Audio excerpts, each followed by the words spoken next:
Λέγομαι Σαούλα Μιλιάκου. Υπηρέτησα το ελληνικό δημόσιο για 40 χρόνια, εκ των οποίων 37 στο Γενικό Λογιστήριο του Κράτους.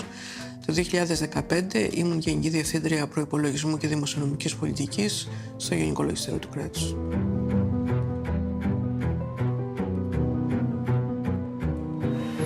Καλημέρα σας. Έχουμε γυρίσματα, θυμόμαστε το 2015.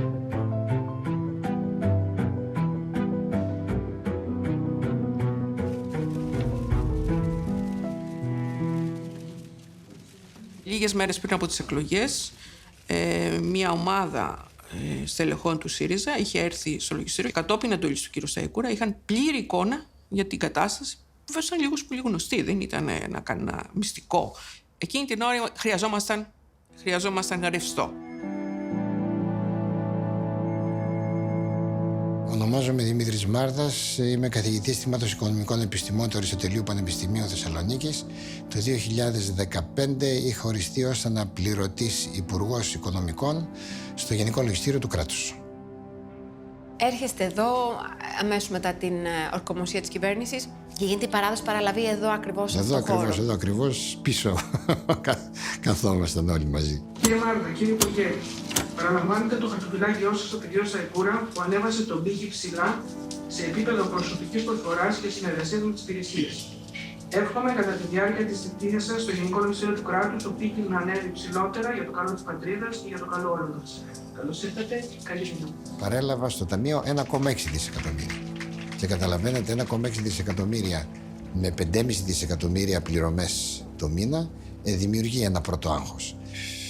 Τα πράγματα ήταν αρκετά ζόρικα. Είμαστε το πορτοφόλι του κράτους και δεν μπορεί να κινηθεί οτιδήποτε παρά μόνο μετά την έγκρισή μας. Μπορούμε να έχουμε μια θεαματική συμβολή στον εξυγχρονισμό του κράτους. Το πρώτο πράγμα που βλέπετε είναι το C-table. Είναι το πρώτο πράγμα που πρέπει να βλέπει κάθε υπουργός που μπαίνει εδώ μέσα. Είναι το τι μπαίνει στο ταμείο, το τι βγαίνει στο ταμείο, το τι χρωστάμε σε ομόλογα, το τι χρωστάμε σε έντοκα γραμμάτια του δημοσίου. Τα πάντα. Ήρθε ο γραμματέας, με ενημέρωσε προφορικά και το απόγευμα ήρθε το C-table και είδαμε. Τι είδατε? Είδαμε ότι 24 του μηνός κοκκινίζει και πήρε και έγραψε ένα SOS επάνω. Το έχω γραμμένο έτσι. Ήταν κάπου 440 εκατομμύρια. Άρα αυτό το 440 έλλειμμα έπρεπε να εξαφανιστεί και να γίνει πλεόνασμα. Πώς νιώθετε όταν βλέπατε το κόκκινο το C-table? Ήταν τρόμος, που σημαίνει ότι δεν μπορούσα να πληρώσω μισθούς ή συντάξεις, ή και τα δύο. Και αυτό καταλαβαίνετε ότι στην πραγματικότητα ήταν μια δήλωση χρεοκοπίας της χώρας. Με ό,τι μπορεί να συνεπάγεται, όταν θα πήγαινε ο μισθωτός του ταξιούχου στο ATM να πάρει το μισθό του και έβλεπε κενό, καταλαβαίνετε ότι αυτό θα δημιουργούσε μια κατάσταση πανικού.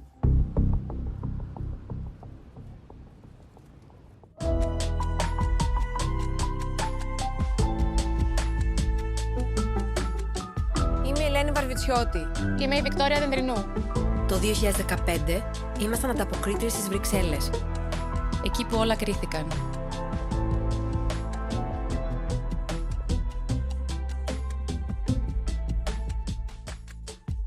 Σήμερα επιστρέφουμε για να καταλάβουμε τι πραγματικά συνέβη. Κυνηγήσαμε τις πληροφορίες. Μιλήσαμε με τους πρωταγωνιστές. Καταγράψαμε το παρασκήνιο. Ήταν η πιο δραματική στιγμή στην ιστορία της Ευρωζώνης. Πόσο κοντά φτάσαμε στην καταστροφή?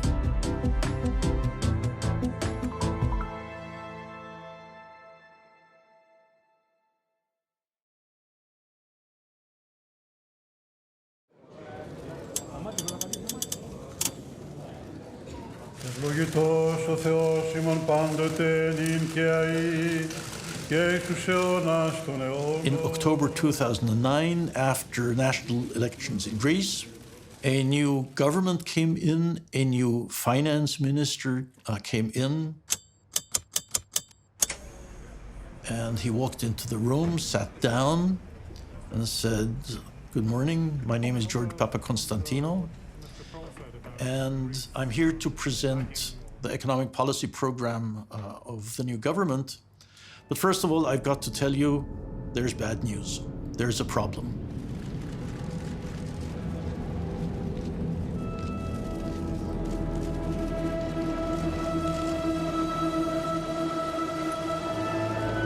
So we sat up, and he proceeded to tell us what the incoming government had found in the fiscal accounts of the Greek state. And that made us sit up even more, even though the final tally, which turned out to be, if I remember correctly, 15.6% deficit of GDP, was not known at that stage. Δυστυχώς το πρώτο εννιάμηνο προκύπτει ότι το έλλειμμα είναι της τάξης του 10%. Εάν συνυπολογίσει κανείς τη δυναμική όπως έχει διαμορφωθεί και το τι μέλη γενέστε τους επόμενους τους μήνες, θα μπορούσε κανείς να πιθανολογήσει με σχετική βεβαιότητα ότι το έλλειμμα δυστυχώς, το ξαναλέω, θα αγγίξει αν δεν ξεπεράσει τα επίπεδα του 12%. Αυτά. Από εκεί πέρα, από ό,τι καταλαβαίνετε, δεν θα Καμία.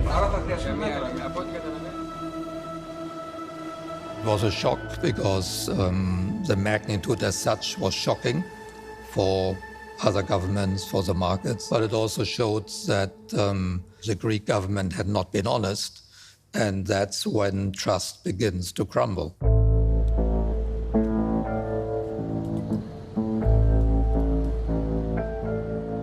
I had been covering the war in Afghanistan and Iraq for about 8 years.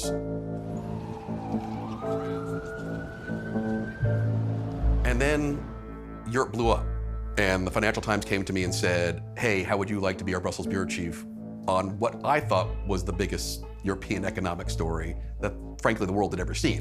How big of a sin was that from a 3% deficit, it was actually a 15%? I mean, huge sin. But in any other time, would have been probably a week or two to just say, we will either restructure your debt or we'll have a payment plan for you. But the fact it happened at this time was the perfect storm. We want to know what has happened, why has happened, and I will come back as soon as possible with proposals to reinforce, if needed, the instruments in the hands of Eurostat to avoid the repetition of these kind of situations. I have to say that I'm deeply impressed by the divergence between the old and the new figures. It happened several times in the past. If it happens once more in the future, we are putting at risk the credibility of all the figures and all the framework we are moving in. The game is over. We need serious statistics.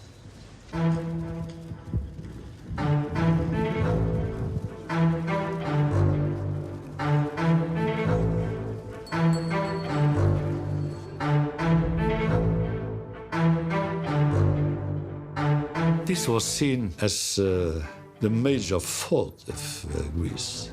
And it was a fault. It was a really big mistake to have other people considering that in Greece, more or less, everything is okay. Greece, after having acknowledged that they were leading others in error, were no longer trusted. That was the main problem. And so everyone could say about Greece whatever he wanted to say. I remember in the Eurogroup meetings that some finance ministers were proposing to sell the Acropolis in order to get money out of this.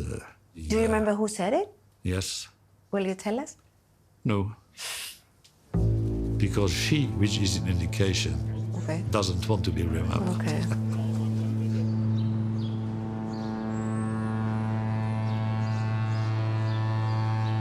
And how did you react when you heard the minister saying you should sell the Acropolis? How did you react as president? Keep your mouth. Keep your mouth. Shut up.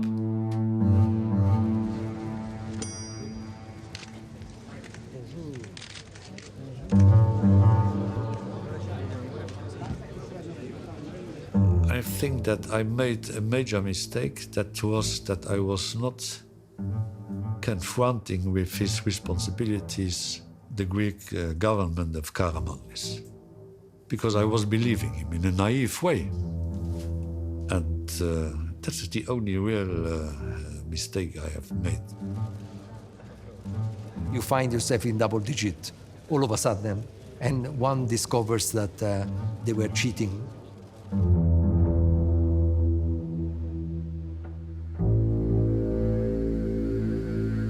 So this tainted the whole discussion, and the moral hazard paradigm set in. Trust goes away on a horseback and come back on foot.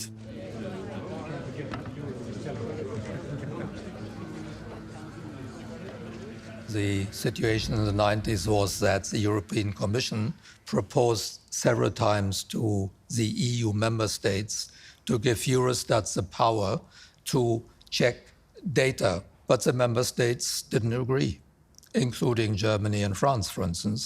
They thought that was too much interference into their own sovereignty. I was amongst those who blocked that as a finance minister. I said, well, the Commission is putting its nose in everything in our countries, but not in our figures. Please don't do that. That was a mistake.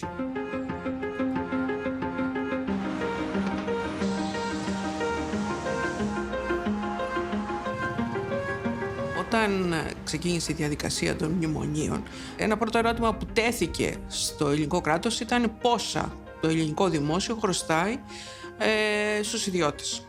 Δεν ήταν γνωστό.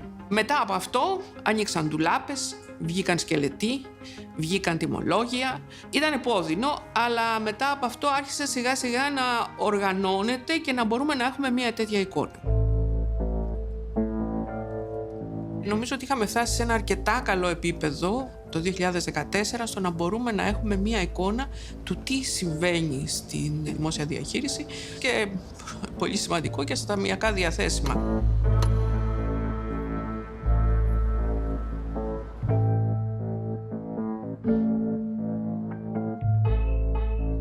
Ήταν ξεκάθαρο στη διαπραγματευτική ομάδα ότι τα διαθέσιμα είναι ελάχιστα. Ναι.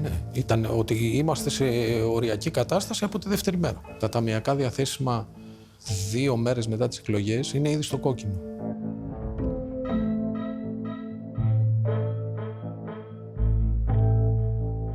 Προφανώς θα έπρεπε να βρεθεί μια άμεση λύση για να πληρωθούν μισθοί και συντάξεις και να μην υπάρξει στάση πληρωμών του ελληνικού δημοσίου προς συνταξιούχους και δημοσίους υπαλλήλους τον πρώτο μήνα της διακυβέρνησής μας.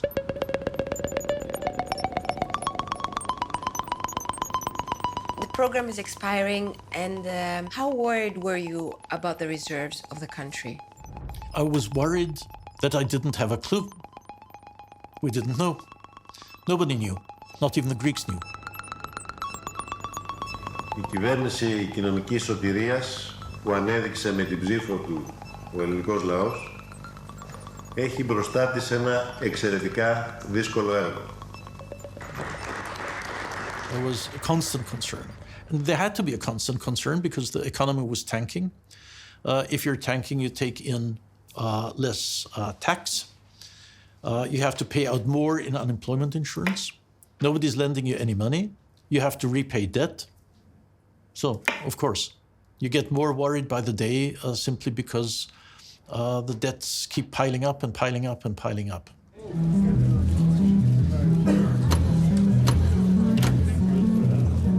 When he came to Brussels, I wanted to show to the public that this was not a meeting between enemies.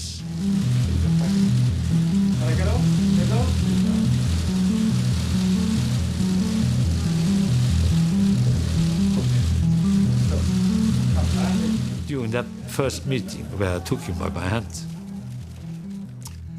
he told me, you have to know, I have been elected by 36% of the Greeks, and this has to be taken seriously on board by the European Union. And I remember that I told him, that's not impressing me. If I had had in my life the program you had before the general elections in Greece, I would have been voted in by 80%. So 36% on the basis of that program is a very weak result.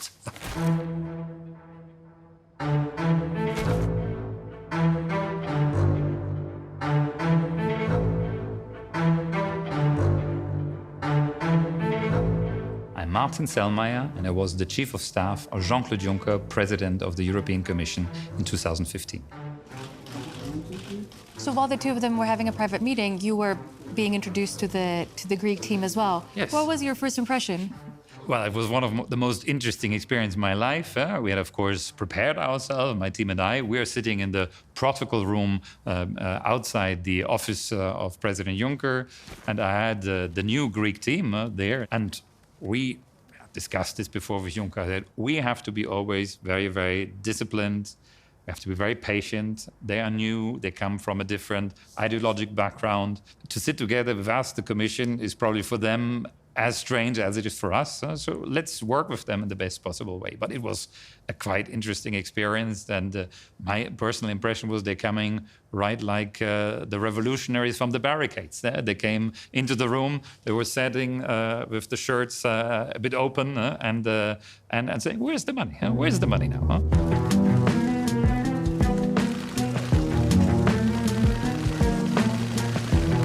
To be able to understand Greece, one has to have the same sense of humor than the one you have. True. I had good relations with Tsipras on a personal What did you level. think of him? How would you describe him? Yeah, that's difficult to say. I still have a huge volume of personal sympathy for Alexis. So I liked him as a man. I had the impression that he was defending the dignity of the Greek people, and I was very sensitive to this dimension of his behavior, because the dignity of the Greek people has been treated in the baddest way possible.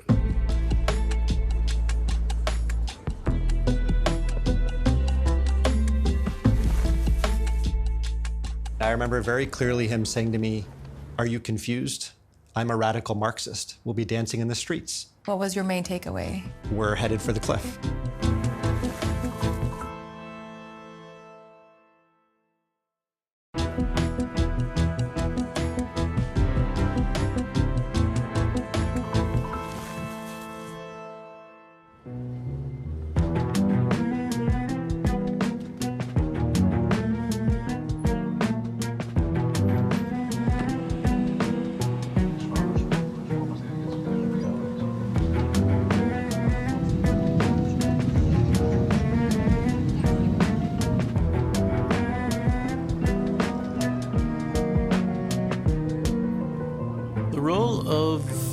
The US administration in European politics is something which has been considerably swept under the carpet in all analysis. And it was huge. And especially in the case of the Greek program, it was enormous. Good afternoon, everybody. TGIF. What's the White House's reaction to the new government's statement today that it will not cooperate with the IMF and European lenders about extending its aid package? The president telephoned Prime Minister Tsipras earlier this week because the United States for a number of years now has been working closely with the EU and the Greeks to try to resolve these differences and get Greece and Europe and the global economy back on a path toward growth and prosperity, because that ultimately is going to be in the best interests of the U.S. economy.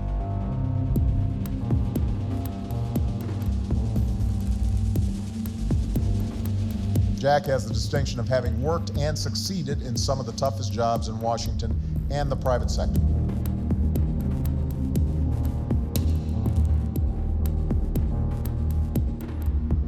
We thought it was very unhelpful if a country in the Eurozone, if Greece were to collapse.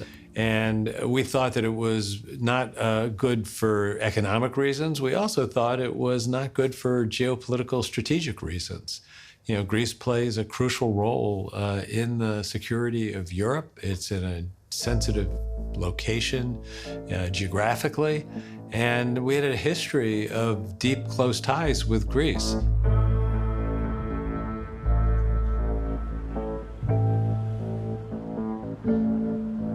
My job was Deputy Assistant Secretary of the U.S. Treasury for Europe and Eurasia. I was focused on Ukraine and Greece almost exclusively.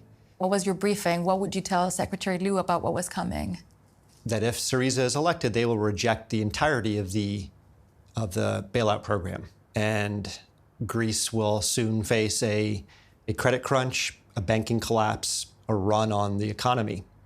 And we will soon be in a conversation around how how to maintain the euro as a single currency.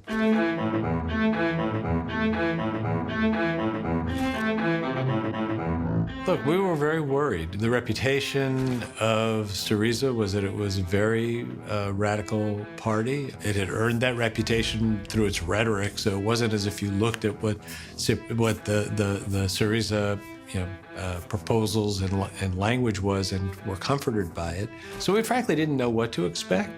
It was the team that he built around him, including his finance minister, were somewhat challenging to engage with.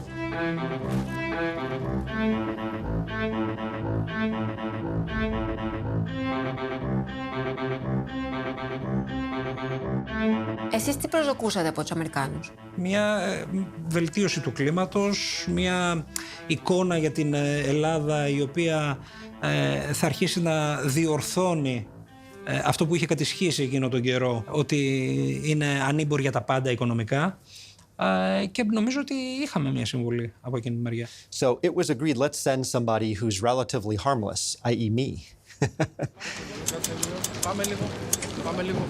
Because, if you send the Secretary of the Treasury or, someone from the White House, there's a danger of being used, quite frankly, as a source of bargaining power at a moment when the new government hadn't really established any credibility.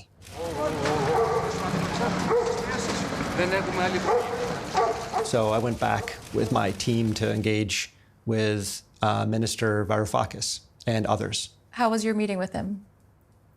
Memorable. He was exactly in person as he was on TV.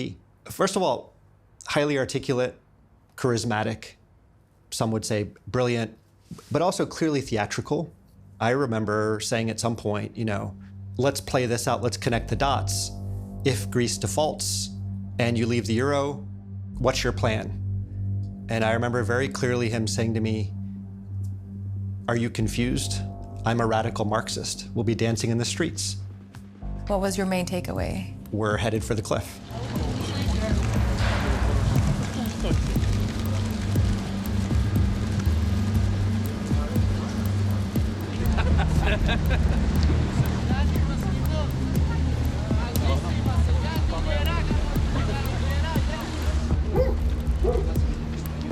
What did you think of his strategy? Reckless. What did you think was the strategy?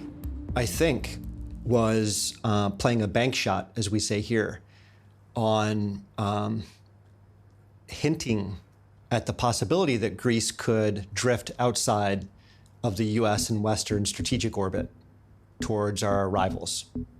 That was a profound misjudgment on his part.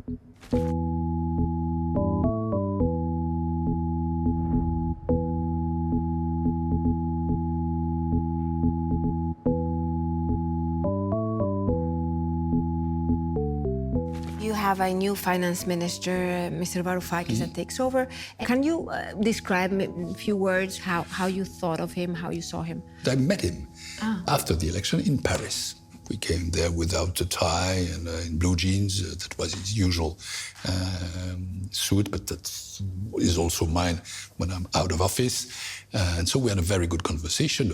It's no secret that when I was a politician, I was from the left, center left, not the same left as Tsipras, but obviously the left. And I tried to explain him how things worked and what we could do realistically. What did you tell him? Try to find compromise with the Eurogroup. Try to understand that we are not your enemies. Try to understand that we need to find a solution together in order to get to the right point that we want to go to, which is Greece out of the program, Greece with reforms, but also Greece with social respect.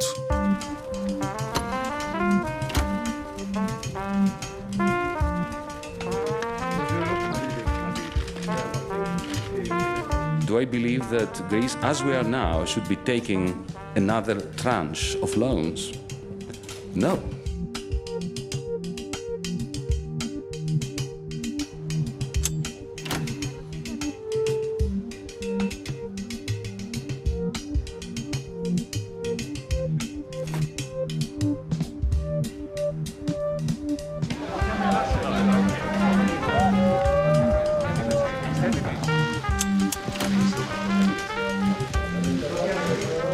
I'm just coming out of an exquisite meeting with my Italian counterpart, Mr. Padoan.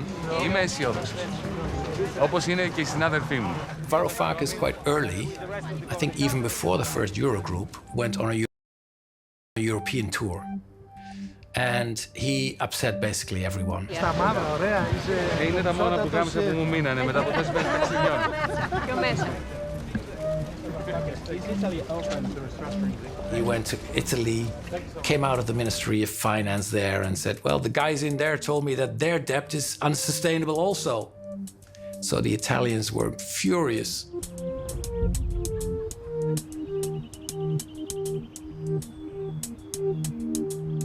Μπορείτε να μας περιγράψετε λίγο το Μάριο Ντράγκη?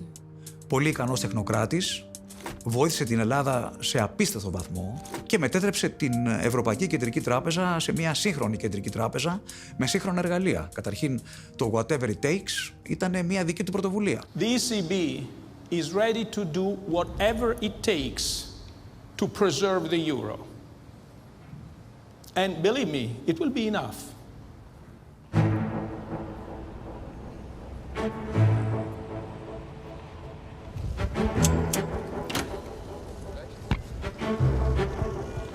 Ο Γιάννης Βαρουφάκης πάει στην Ευρωπαϊκή Κεντρική Τράπεζα και συναντιέται πρώτη φορά με τον Μάριο Ντράγκη. Εσείς έχετε κάποια ενημέρωση από αυτή την επίσκεψη? Βεβαίως. Καταρχήν, με ρώτησε ο Μάριο Ντράγκη αν θέλω να παρευρεθώ. Λέω, ο Υπουργός Οικονομικών ζήτησε να παρευρεθώ. Μου λέει όχι. Αν θυμάμαι καλά, μου είπε ότι δεν θέλει να παρευρεθείς. Λέω, εντάξει τότε. Μου λέει, θα σε ενημερώσουμε το απόγευμα. Είχαμε διοικητικό συμβούλιο.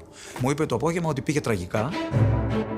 We had a very fruitful discussion and exchange concerning the constraints, the rules, the regulations. Η χημεία μεταξύ Ντράγκη και Βαρουφάκη δεν ήταν καλή, διότι ο Βαρουφάκης δημοσίως έλεγε πολύ αρνητικά λόγια για τον Ντράγκη και για την Ευρωπαϊκή Κεντρική Τράπεζα, αλλά για μένα δεν το κουβεντιάζω. Επαναλάμβανε δημόσια ότι η Ελλάδα είναι μια χρεοκοπημένη χώρα και ο Ντράγκη του έλεγε, μα αν είναι χρεοκοπημένη χώρα, πώς θα σας δανείσουμε χρήματα, πώς θα δανείσει η Ευρωπαϊκή Κεντρική Τράπεζα τις ελληνικές τράπεζες που η χώρα πάνω στις οποίες λειτουργούν είναι χρεοκοπημένη.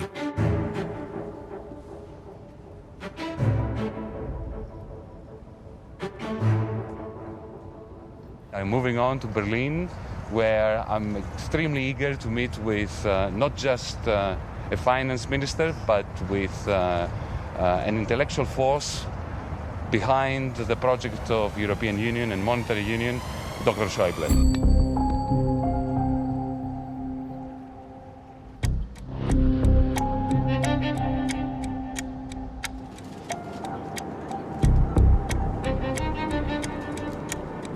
Well, Wolfgang Schäuble has been one of the most important German politicians because what few people know, it was Wolfgang Schäuble who negotiated the reunification treaty with the former GDR. So he's basically the architect of, if you want, of German unification. So that is his big legacy in Germany.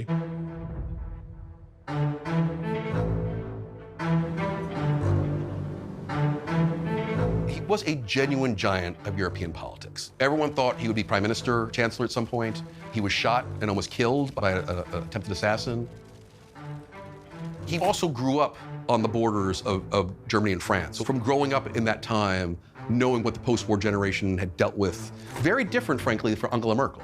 Angela Merkel, who was younger than him, also grew up in East Germany, so didn't quite experience the post-war period the way that Schäuble did.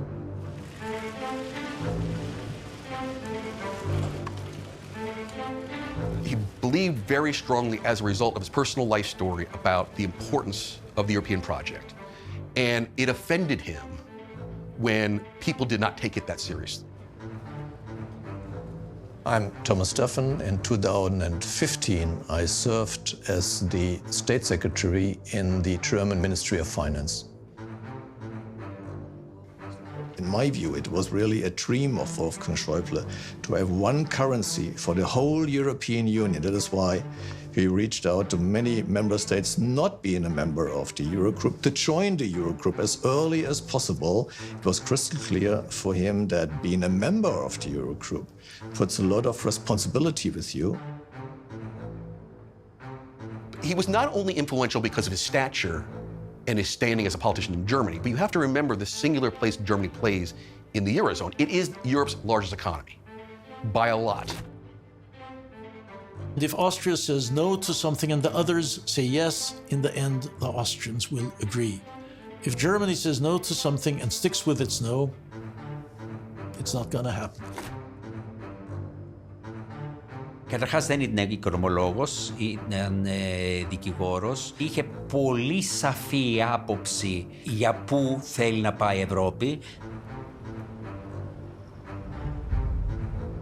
Η δυσκολία μας ήταν να καταλάβουμε πού ήταν το κέντρο βάρος της εξουσίας στην Ευρωπαϊκή Ένωση.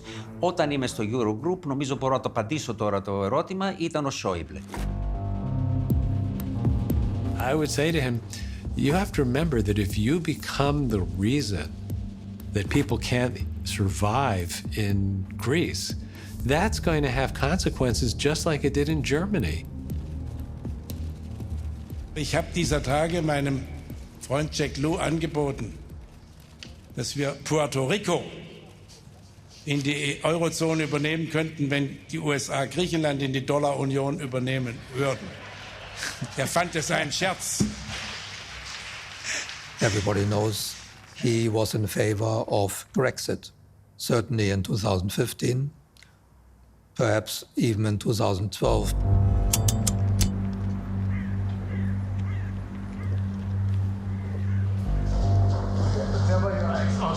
Thank you so much. Thank you so much for having us. It's a great honor. It's a pleasure. Thank you.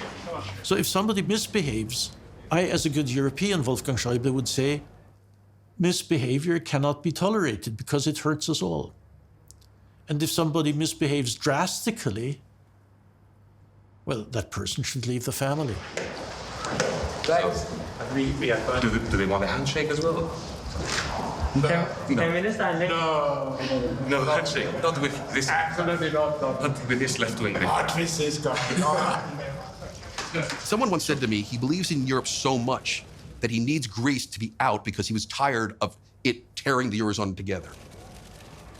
Someone described to me as like gangrene in your leg. You need to cut off the leg to make the rest of the body healthy. I think he misunderstood the domino effect that would have. Oh, you're gonna lose Greece, who's next? But to him, it was a pro-European stance to say, I'm tired of the Greeks, they're causing too much problem. The only way we can heal ourselves is to cut off the knee.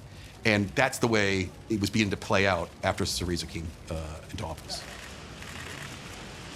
Ja, meine Damen und Herren, ich hatte heute die Freude, meinen neuen griechischen Amtskollegen Yannis Varoufakis zu begrüßen und ein bisschen kennenzulernen. Wir haben uns lange intensiv unterhalten, nicht in völliger Übereinstimmung, aber das wäre ja auch nicht überzeugend gewesen. Also soll ich jetzt sagen, we agree to disagree.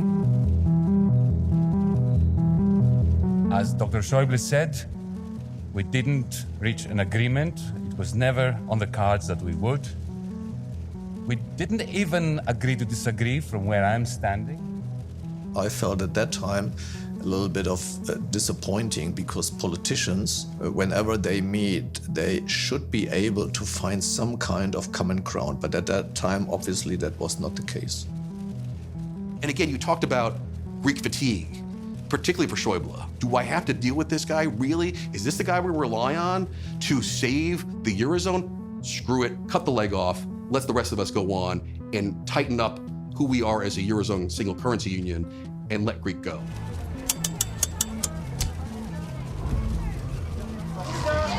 The Greek exit, is it on the table or not? Of course not. Of course. But can you say something about this? I'm confident we're going to have a very constructive meeting today. Thank you.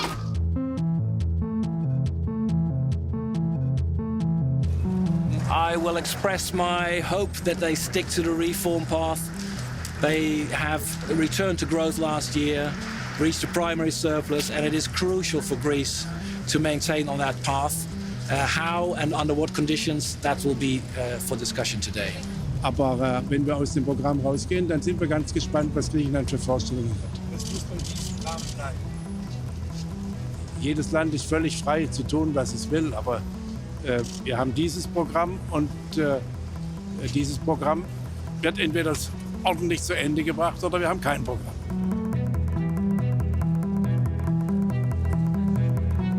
There's a big room, there are all the other finance ministers, there's the Commission, the ECB, the ESM, and they all look at the new person and try to understand. So it's not an easy situation. Ήταν μια πρώτη εμφάνιση πολύ διαφορετική από αυτές που συνήθως καταγράφονταν στο Eurogroup. So he came in and he immediately basically lectured the Eurogroup that we didn't understand what was actually happening, the economics of it. So the whole attitude was very negative on both sides. He was very negative towards the Eurogroup and not trying to establish any kind of relation.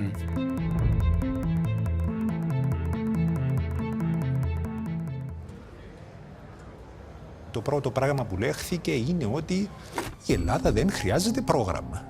Και πολύ σύντομα, ίσως με την επόμενη συνεδρία, η Ελλάδα δεν θα είναι στην ατζέντα του Eurogroup. He said, of course, we must have new loans because we have acute liquidity issues.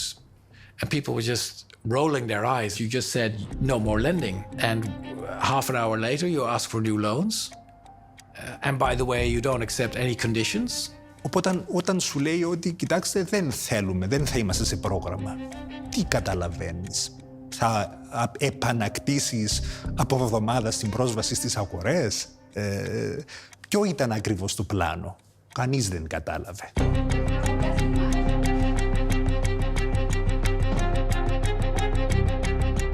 At this stage, it was 2015. Greece had been in a program for 5 years. All of the ministers, or many of the ministers, and certainly many of the officials around the table, this was the third time around we were having this conversation on a financial assistance program for Greece. It was as if nothing had happened before 2015, and that all of the problems and all of the fault and all of the responsibility for fixing it lay with the creditors.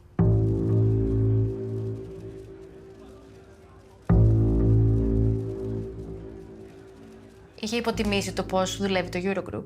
Δεν είμαι σίγουρος καν ότι ήξερε πώς δουλεύει το Eurogroup και αυτό νομίζω ότι το συμμεριζόμασταν όλοι. Δηλαδή όλοι ακριβώς δεν είχαμε καταλάβει πού είναι το κέντρο της εξουσίας και πού πρέπει να διαπραγματευτείς.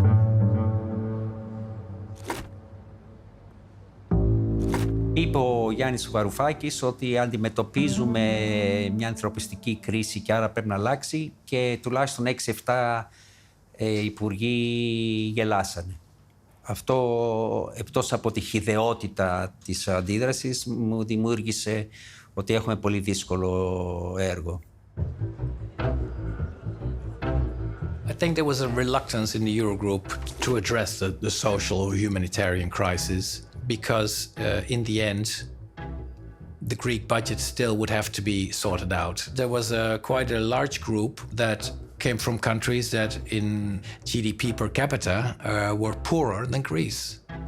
So the Baltics, Slovenia, Slovakia, they were countries extremely critical on the new Greek government. If you tell me that you cannot lower pension payments to pensioners, even though your pension payments are twice as much as my pensioner in Latvia gets, how the hell do I do that? How can I go back home and explain to my population that we're helping out a country which is much richer, despite all of its problems, much richer than our country? There were countries like Spain or Ireland which had gone through a very difficult financial assistance plans, implemented very difficult policies and had or were coming out of the other side. And they felt it would be extremely difficult to explain to their electorates, why should Greece get a free pass, whereas they had to implement policies which were very difficult for their population. There are at least 10 different overlapping groupings of countries, which shows how very complex these issues were, keeping everybody so together that you could continue to provide finance for a Greek economy that otherwise nobody on the whole globe wanted to finance. came to a agreement, which was an agreement on process. We would continue talking. There would be some room to change the conditions and the program. And then Varoufakis said, I need to call Athens. So, okay, this can happen. It's not regular, but it can happen. The meeting was adjourned. All the ministers sat around the table. And he didn't actually leave the room to make the call to Athens. He sat in the room in the presence of all his colleagues and staff and talked to whom I presume was the Prime Minister in Athens. And this went on for more than half an hour, and people just lost their patience. The first one who left was the Minister of Austria. Schäuble left, De Guindos left, the Spanish minister. People were just walking out. Give me a sense of your optimism, if any at all. Well, like it was today, it went from left to right and up and down. So it's hard to take an average of it, but say that it will be continue to be a very difficult discussion. So I walked up to him.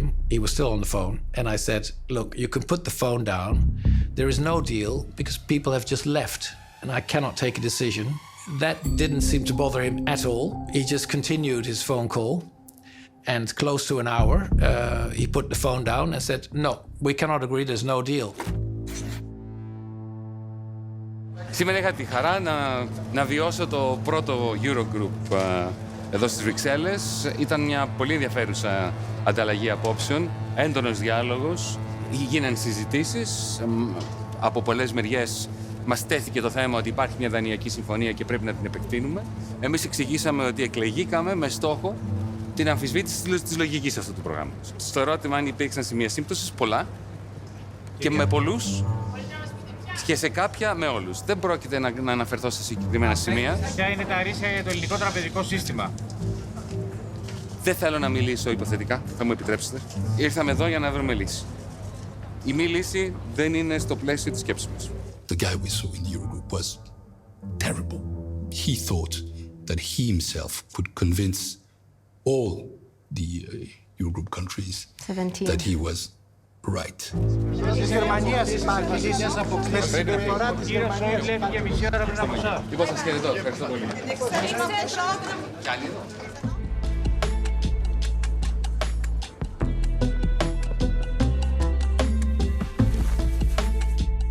We ended in chaos. No deal, nothing to communicate to the outside world. Η υπόθεση πάει για ναυάγιο, κανονικό ναυάγιο.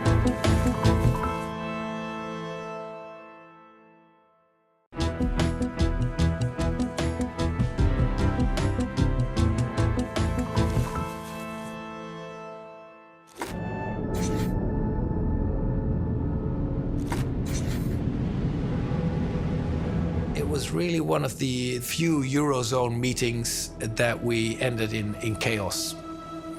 No deal, nothing to communicate to the outside world.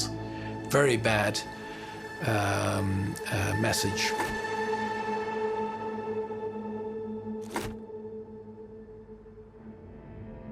The follow-up of that was someone made the clever remark that the day after, later in the afternoon, there would be a European Council. So all the government leaders were coming to Brussels. And so Prime Minister Tsipras will be in Brussels. What does it make you optimistic that you will reach compromise with your partners? I'm very confident that altogether we can find a mutually viable solution in order to heal the wounds of austerity, to tackle humanitarian crisis across European Union, and to bring Europe back to the road of growth and social cohesion. I said, try and get the staff of the Prime Minister on the phone and see whether we can have a meeting with Prime Minister Tsipras. Because we're definitely not getting anywhere with Varoufakis. And that's what happened. And the next morning, I met Prime Minister Tsipras in his hotel room in Brussels. So I said, the only thing we can do is to put out a statement that we have been in touch, we had constructive talks, and that we will continue the talks to talk about amendments to the program, etc., which would hopefully reinstall some confidence in the outside world. Juncker made very clear that whatever happens, Greece will continue to need support of the Euro member states, financial supports, loans and support. The most important thing technically, and you need to understand this, Alexis, you need to ask for an extension. And this is a very short thing. You just have to send, I want hereby request an extension of the program. This gives us the time to negotiate something, and I will help you that is more acceptable to you and will also work if we do an effort together with the other Euro area countries.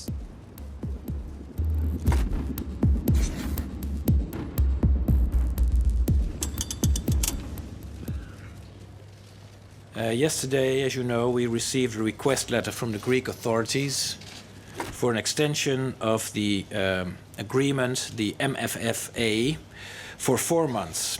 What it did do was buy time to continue with negotiations to hopefully come to a new understanding or agreement. In addition, the Greek authorities have reiterated today their unequivocal commitment to honor their financial obligations to all their creditors fully and timely. What do you bring home to the Greek people? A great success. And for the Europeans. We did well today. Well, I think first of all, the terms under which this extension was done were probably understood differently in the Eurogroup and in Brussels than in Athens. Επέκταση της Δανειακής Σύμβασης του Δευτέρου Μνημονίου κατά 1 τετράμινο, συν τους όρους του Δευτέρου Μνημονίου που δεν είχε εκπληρώσει η κυβέρνηση Σαμαρά-Βενιζέλου, συν και πρόσθετους όρους. Τι σκεφτήκατε? Τι σκέφτηκα, ότι εδώ η υπόθεση πάει για ναυάγιο, κανονικό ναυάγιο. Υπέγραψε επέκταση Δανειακής Σύμβασης χωρίς δάνειο. Χωρίς να πάρει λεφτά, λέτε. Ναι, δεν εξασφάλισε δάνεια και ξύναμε επί τετράμινο τον πάτο του δημοσίου προκειμένου να ανταποκρινόμαστε στις στοχοχρεωτικές δόσεις.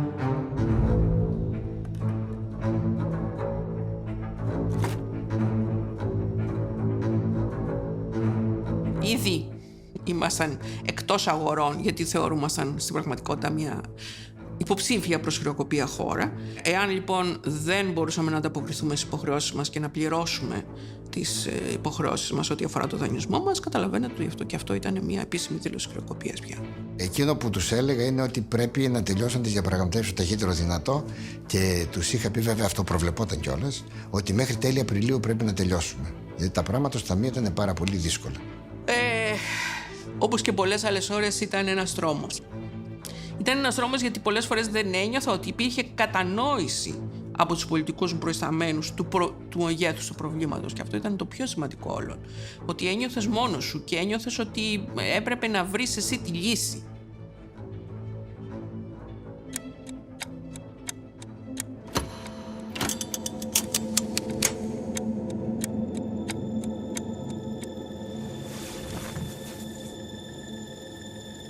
I had the very clear impression that the counterparts on the Greek side simply hadn't read the MOU. Did Putin communicate with you that Tsipras came and asked for some aid? Yeah, he did. And what did you tell him? Don't did he do ask that. you? No, we are able to solve the problem by ourselves. After one of our lengthy meetings, at 2 a.m. came to me and said, we have to stop discussing all of this fruitless nonsense, because in the end, we're gonna do nothing and you're gonna give us the money anyway.